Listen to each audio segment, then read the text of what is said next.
दोस्तों जरा सोचिए, अगर आप एक गरीब मछुआरे के बेटे हैं, छोटा सा घर है, गांव में रहते हैं और हालात इतने मुश्किल हैं कि पढ़ाई के लिए भी पैसे जुटाना पड़ता है, तो क्या आप कभी सोच सकते हैं कि एक दिन आप भारत के राष्ट्रपति बनेंगे और पूरी दुनिया आपको मिसाइल मैन ऑफ इंडिया कहेगी? ये कहानी है एक ऐसे इंसान की जिसने अपनी जिंदगी की हर कठिनाई को ताकत में बदला। ये कहानी है सपनों को हकीकत में बदलने की, मेहनत और लगन की, और उस आग की जिसने करोड़ों भारतीयों के दिलों को रोशन किया। मैं बात कर रहा हूं डॉक्टर APJ अब्दुल कलाम की, भारत के सबसे महान वैज्ञानिक और हमारे प्यारे राष्ट्रपति। उनकी आत्मकथा विंग्स ऑफ फायर सिर्फ एक किताब नहीं, बल्कि करोड़ों लोगों के लिए जीने की प्रेरणा है।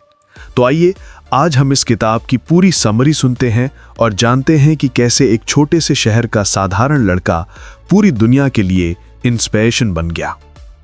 चैप्टर 1, बचपन और परिवार। Orientation. Doctor APJ Abdul Kalam अपनी किताब विंग्स ऑफ फायर की शुरुआत अपने बचपन की यादों से करते हैं। उनका जन्म 15 अक्टूबर 1931 में तमिलनाडु के एक छोटे से कस्बे रामेश्वरम में हुआ था। यह जगह धार्मिक और सांस्कृतिक रूप से बहुत प्रसिद्ध है क्योंकि यहाँ रामेश्वरम मंदिर है और दक्षिण भारत के लोग इसे पवित्र मानते हैं। कलाम का परिवार बहुत साधारण और गरीब था। उनके पिता जैनुलाब्दीन एक नाव चलाने का काम करते थे और उनकी माँ आशियम्मा एक गृहिणी थी। भले ही उनके पास दौलत नहीं थी, लेकिन ईमानदारी, सादगी और मेहनत उनके परिवार की असली पहचान थी। बचपन में कलाम बहुत साधारण कपड़े पहनते थे, लकड़ी के छोटे से घर में रहते थे और अक्सर खाली पैर ही खेलते थे। लेकिन एक चीज उन्हें हमेशा अलग बनाती थी, उनकी जिज्ञासा और सीखने की इच्छा। रामेश्वरम जैसे छोटे से कस्बे में ही उनकी जिंदगी की सोच बनने लगी। वहां हिंदू और मुस्लिम परिवार साथ रहते थे और सभी एक दूसरे की मदद करते थे। कलाम बताते हैं कि उनके परिवार की गरीबी ने उन्हें कभी कमजोर नहीं किया, बल्कि और मजबूत बनाया। उनका बचपन कठिन था। घर की आर्थिक स्थिति इतनी खराब थी कि उन्हें छोटी उम्र से ही मेहनत करनी पड़ी। वे अखबार बांटने का काम करते थे ताकि अपनी पढ़ाई का खर्चा उठा सकें। लेकिन इसके बावजूद पढ़ाई के प्रति उनका जुनून कभी कम नहीं हुआ। उनके स्कूल के टीचर और दोस्तों ने भी उनके जीवन में बड़ा योगदान दिया। एक खास टीचर श्री अय्यादुरई सोलोमन ने कलाम को यह सिखाया कि अगर तुम अपने लक्ष्यों को पाना चाहते हो तो अपने भीतर का डर निकाल दो और आत्मविश्वास से आगे बढ़ो। कलाम लिखते हैं कि बचपन में ही उन्होंने 2 बातें सीख लीं। पहला, मेहनत कभी बेकार नहीं जाती। दूसरा, सपनों की कोई सीमा नहीं होती। तो पहला अध्याय हमें यह सिखाता है कि चाहे हालात कितने भी कठिन क्यों ना हो, अगर दिल में सपना और मेहनत करने का जज्बा है तो कोई भी इंसान आगे बढ़ सकता है। चैप्टर 2, स्कूल की पढ़ाई और शुरुआती सपने।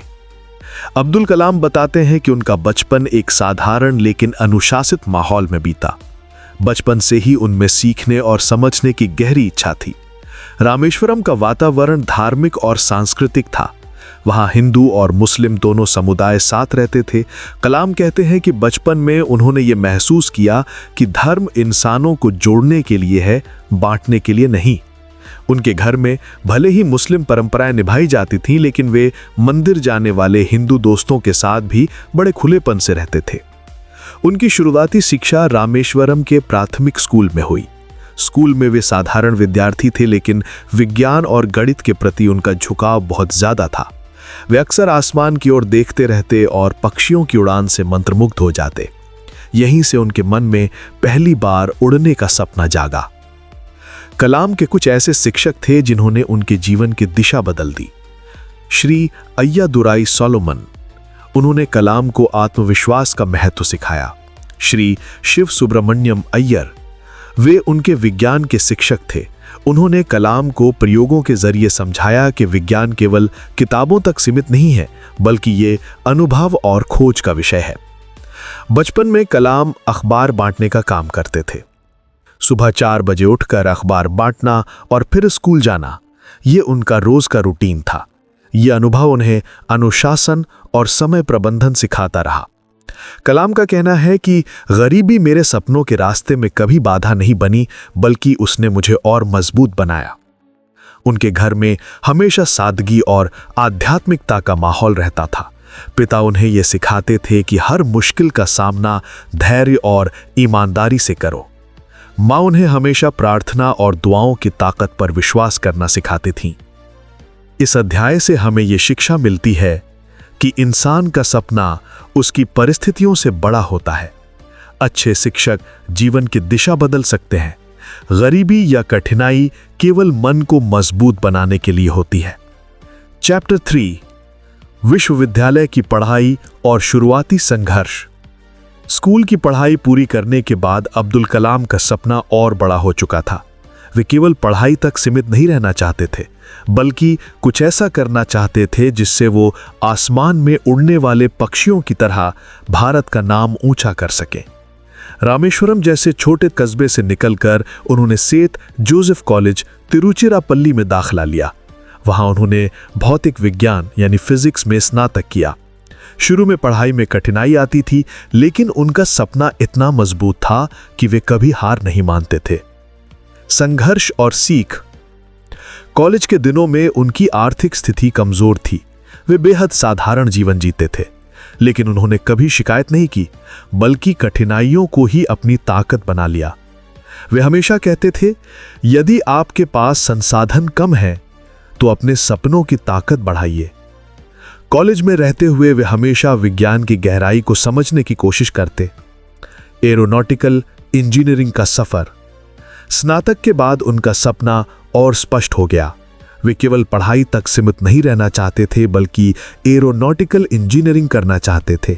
इसके लिए वे Madras institute of technology MIT पहुंचे। ये उनके जीवन का अहम मोड़ था।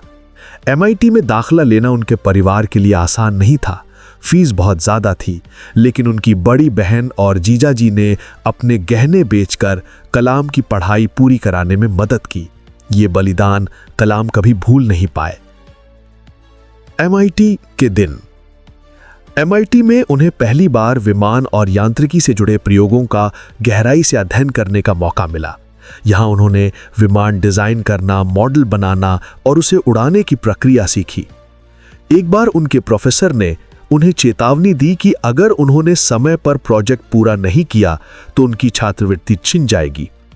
इस घटना ने उन्हें इतना प्रेरित किया कि उन्होंने पूरी मेहनत और लगन से प्रोजेक्ट पूरा कर लिया। कलाम को यह समझ आया कि सपनों को सच करने के लिए केवल चाहत नहीं, बल्कि अनुशासन और कठोर परिश्रम जरूरी है। बड़ा सपना पायलट बनना। इंजीनियरिंग पूरी करने के बाद उनका सबसे बड़ा सपना था वायुसेना यानी इंडियन एयरफोर्स में पायलट बनना। उन्होंने इंटरव्यू दिया, लेकिन केवल 8 उम्मीदवार चुने गए और वे 9वें नंबर पर रहे। ये उनके जीवन का सबसे बड़ा झटका था। लेकिन कलाम ने हार नहीं मानी। उन्होंने कहा, मैं अपने सपने को बदल दूंगा, लेकिन अपने देश की सेवा का लक्ष्य नहीं छोड़ूंगा। यहीं से उन्होंने तय किया कि वे वैज्ञानिक बनकर भारत को आगे बढ़ाएंगे। इस अध्याय से हमें यह शिक्षा मिलती है कि परिवार के बलिदान और सहयोग के बिना सफलता अधूरी है। असफलता अंत नहीं, बल्कि एक नई शुरुआत होती है। अनुशासन और कड़ी मेहनत से ही बड़े सपने पूरे होते हैं। चैप्टर 4, इसरो का सफर और पहले प्रोजेक्ट्स। पायलट बनने का सपना अधूरा रह गया था, लेकिन अब्दुल कलाम ने हार नहीं मानी। उन्होंने सोचा कि अगर वे उड़ान नहीं भर सकते तो ऐसे यान बनाएंगे जो आसमान और अंतरिक्ष को छू लें। पहला कदम, DRDO में नौकरी। इंजीनियरिंग पूरी करने के बाद उनकी पहली नियुक्ति DRDO यानी defence research and development organisation में हुई। वहां उन्होंने सेना के लिए छोटे हेलीकॉप्टर डिजाइन करने पर काम किया, लेकिन उनका मन और बड़ा सोचने में लगा रहता था। वे हमेशा अंतरिक्ष और रॉकेट तकनीक की ओर आकर्षित रहते थे। इसरो में प्रवेश। कुछ सालों बाद उन्हें मौका मिला इसरो में काम करने का। यहां उनका सपना और भी बड़ा हो गया। अब वे भारत को अंतरिक्ष तकनीक में आत्मनिर्भर बनाना चाहते थे। उनके पहले बड़े प्रोजेक्ट का नाम था SLV-3 यानी सैटेलाइट लॉन्च व्हीकल 3। इस प्रोजेक्ट का लक्ष्य था भारत का पहला उपग्रह अपने ही रॉकेट से अंतरिक्ष में भेजना। चुनौतियां और असफलता। SLV-3 पर काम करते हुए कलाम और उनकी टीम को बहुत कठिनाइयां झेलनी पड़ी। भारत के पास सीमित साधन थे, तकनीकी अनुभव भी कम था और बजट भी काफी छोटा था। जब पहली बार SLV-3 लॉन्च किया गया तो वो सफल नहीं हो पाया। रॉकेट अंतरिक्ष तक नहीं पहुंच सका। ये भारत के लिए और कलाम के लिए बहुत बड़ा झटका था। लेकिन कलाम कहते हैं कि असफलता तभी हार बनती है जब आप उससे सीखते नहीं। हर असफलता सफलता की सीढ़ी है। उन्होंने हार मानने के बजाय अपनी टीम के साथ दिन रात मेहनत की। रॉकेट सफलता का क्षण। 1980 में कड़ी मेहनत के बाद SLV-3 ने रोहिणी उपग्रह को सफलतापूर्वक अंतरिक्ष में स्थापित किया।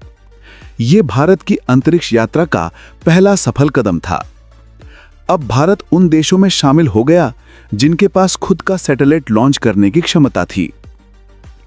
इस उपलब्धि ने अब्दुल कलाम को देश के वैज्ञानिकों में अग्रणी स्थान दिला दिया। भू-तेकिस की ताकत। कलाम केवल वैज्ञानिक ही नहीं बल्कि बेहतरीन टीम लीडर भी थे। वे हमेशा अपनी टीम को प्रेरित करते, उनकी गलतियों पर डांटने के बजाय उन्हें सिखाते। वे कहते थे कि एक सच्चा लीडर असफलता की जिम्मेदारी खुद लेता है और सफलता का श्रेय टीम को देता है। इस अध्याय से हमें यह शिक्षा मिलती है कि असफलता सफलता की पहली सीढ़ी होती है। सीमित साधनों के बावजूद बड़ी उपलब्धि पाई जा सकती है। अच्छा नेतृत्व ही किसी प्रोजेक्ट की सबसे बड़ी ताकत होता है। चैप्टर 5 मिसाइल प्रोजेक्ट्स और missile man of India. ISRO में उपग्रह प्रक्षेपण यानी सैटेलाइट लॉन्च में सफलता पाने के बाद अब्दुल कलाम का आत्मविश्वास और बढ़ गया था। अब उनका अगला सपना था कि भारत को रक्षा के क्षेत्र में भी आत्मनिर्भर बनाया जाए।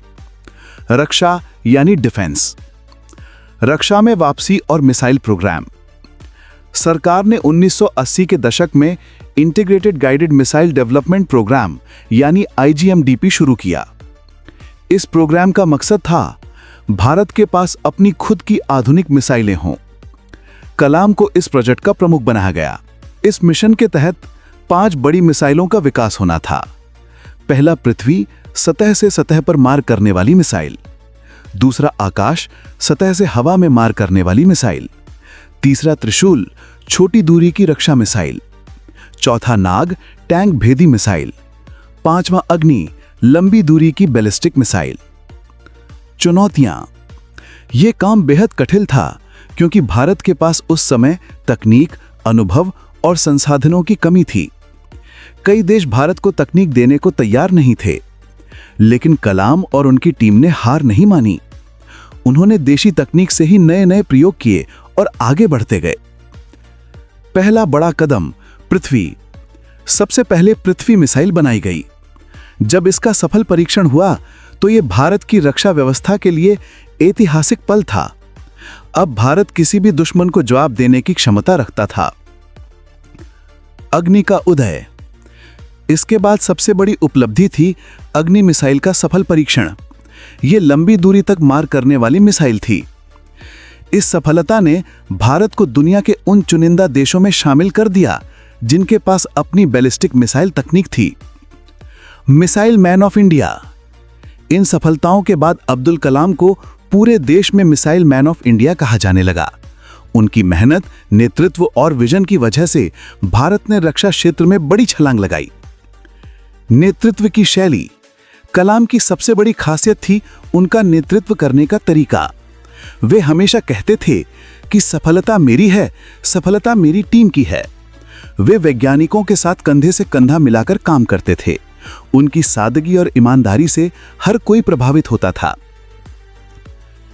इस अध्याय से हमें यह शिक्षा मिलती है कि बड़े सपने तभी पूरे होते हैं जब आपके भीतर देश के लिए कुछ करने का जुनून हो।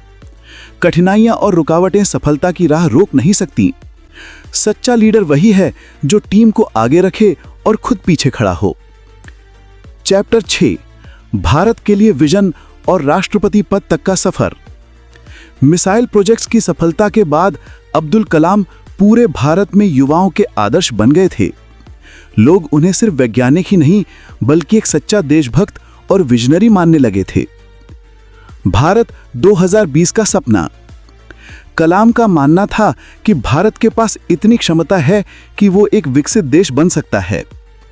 उन्होंने एक किताब लिखी, India 2020 a vision for the new millennium. इसमें उन्होंने बताया कि अगर भारत विज्ञान, तकनीक, शिक्षा और नैतिकता पर ध्यान दे तो आने वाले समय में वो दुनिया की सबसे ताकतवर और विकसित राष्ट्र बन सकता है। वे हमेशा कहते थे कि सपना वो नहीं जो आप सोते समय देखते हैं, सपना वो है जो आपको सोने न दे। राष्ट्रपति पद तक का सफर। 2002 में जब भारत को एक नए राष्ट्रपति की तलाश थी, तब अब्दुल कलाम का नाम सामने आया। उनकी सादगी, ईमानदारी और उपलब्धियों ने हर भारतीय का दिल जीत लिया। भारी समर्थन के साथ वे भारत के 11वें राष्ट्रपति बने। People's president. राष्ट्रपति बनने के बाद भी कलाम ने खुद को जनता से अलग नहीं किया। वे बच्चों और युवाओं से मिलते रहे, स्कूल कॉलेज जाते और छात्रों को प्रेरित करते। वे कहते थे कि देश का भविष्य कक्षा में तय होता है, संसद में नहीं। उनकी ये सादगी और युवाओं के प्रति लगाव देखकर लोग उन्हें पीपल्स प्रेसिडेंट कहने लगे। जीवन की सादगी। राष्ट्रपति बनने के बावजूद कलाम का जीवन बेहद साधारण रहा। उनके पास न कोई निजी संपत्ति थी, न कोई विशेष सुख सुविधा की चाह। वे हमेशा किताबों, संगीत और बच्चों से मिलने जुलने में खुश रहते थे।